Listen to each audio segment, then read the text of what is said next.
Pelaku begal sadis yang beraksi di Tanjung Senai, Nasib dua begal yang tewaskan anak prajurit TNI di Tanjung Senai, keluarga mahasiswi Unsri korban begal tuntut pelaku dihukum mati.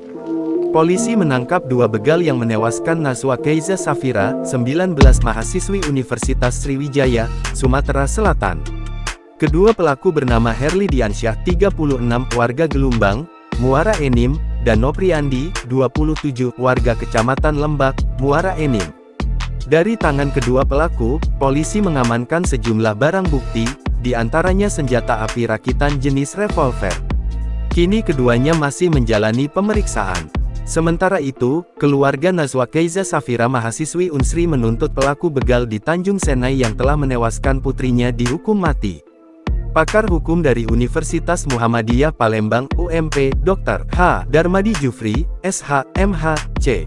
Med mengungkapkan, adanya pernyataan orang tua korban begal kepada pelaku untuk dihukum mati hal itu hal yang wajar, dikarenakan kehilangan orang yang disayangi.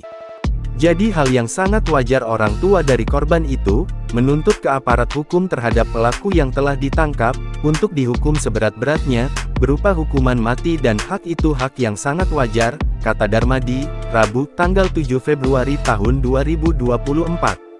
Menurut Darmadi, sebagai masyarakat pun akan mendukung hukum mati karena itu tindakan sangat kejam, biadab dan brutal.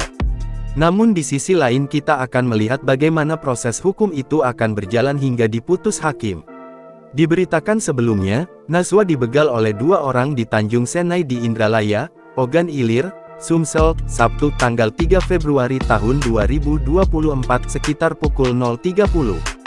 Kasih Humas Polres Ogan Ilir AKP Herman Ansori mengungkapkan, berdasarkan informasi yang didapatkan, para pelaku datang menggunakan motor Matic Honda PCX warna hitam kombinasi ungu.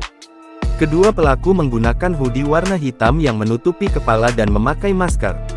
Para pelaku memaksa kedua korban yakni Aldo, 19 dan Naswa, 19 tahun agar menyerahkan sepeda motor. Salah satu pelaku memukul kepala Aldo menggunakan gagang senjata api dan membawa kabur sepeda motor Yamaha Aerox milik Aldo. Sementara, pakaian satu pelaku lainnya sempat ditarik oleh Naswa. Namun, pelaku menusuk punggung Naswa hingga tewas. Download Tribun X sekarang, menghadirkan lokal menjadi Indonesia.